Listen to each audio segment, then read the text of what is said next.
جب ملک شاہ سلجوقی نے گرجستان سے ایغوری قبیلے سے تعلق رکھنے والا ایک ترکی النسل غلام خریدا تو کون کہہ سکتا تھا کہ یہ کم حیثیت غلام کل خوارزم شاہ کہلائے گا اور ایک صدی بعد اسی غلام کی نسل سے پیدا ہونے والے فاتحین سلجوقی خاندان پر زمین تنگ کر دیں گے۔ اس غلام کا نام انوشتگین تھا۔ حد درجہ خدمت گزار، اطاعت شعار، بلا کا ذہین، دلیر، مدبر اور فہیم تھا۔ جلد ہی وہ سلطان ملک شاہ اول کے دل میں گھر کر گیا۔ نوبت یہاں تک آ پہنچی کہ سلطان نے اسے 1000 چیدہ سپاہیوں کا افسر مقرر کر دیا۔ انوشتگین نے اس میدان میں بھی اپنی صلاحیتوں کا لوہا منوایا۔ ان دنوں خوارزم کا صوبہ براہ راست ملک شاہ اول کے تابع تھا۔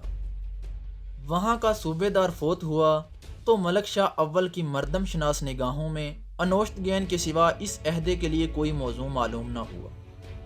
لہذا 475 ہجری بمطابق 1082 عیسوی میں ملک شاہ اول کے حکم سے انوشتگین خوارزم کی صوبے داری پر مامور ہوا اور آخری دم تک اس ذمہ داری کو بخوبی نبھاتا رہا۔ انوشتگین کی زندگی میں ہی اس کا بیٹا محمد عرف قطب الدین باپ کی نیابت میں خوارزم کا نظم و نسق سنبھالے ہوئے تھا۔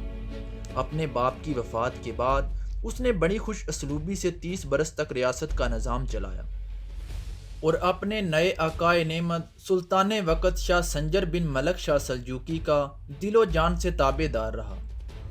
522 ہجری بمطابق 1128 عیسوی میں محمد عرف قطب الدین وفات پا گئے اور خوارزم شاہی تخت و تاج اپنے بیٹے مظہر الدین اتسز کے حوالے کر دیا۔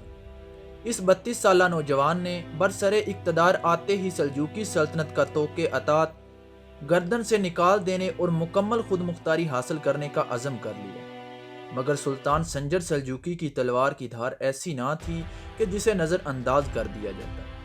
اسی لیے مظہر الدین موقع کی تلاش میں رہا۔ جلد ہی قدرت نے اس کے لیے ایک غیر متوقع موقع فراہم کر دیا۔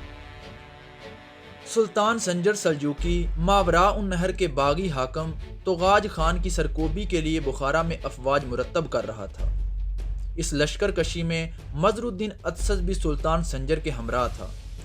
ایک دن سلطان سنجر دوپہر کو سستانے کے لیے اپنے خیمے میں تنہا لیٹے ہوئے تھے کہ سلطان کے چند نمک حرام افسران تلواریں سونتے ہوئے آپ کے خیمے میں داخل ہوئے۔ آخٹ پا کر سلطان نے نگاہیں اٹھائیں تو خود کو چمکتی ہوئی شمشیروں اور خون آشام خنجروں سے گھیرا ہوا پایا۔ سلطان سنجر کا بچ نکلنا بہت ہی مشکل تھا۔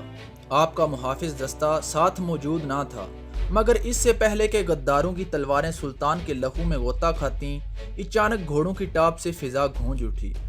اگلے ہی لمحے اتسز تلوار لہراتے ہوئے خیمے کی طرف لپکتا ہوا دکھائی دیا۔ یہ دیکھتے ہی غداروں کا گروہ سلطان کو وہیں چھوڑ کر فرار ہو گیا۔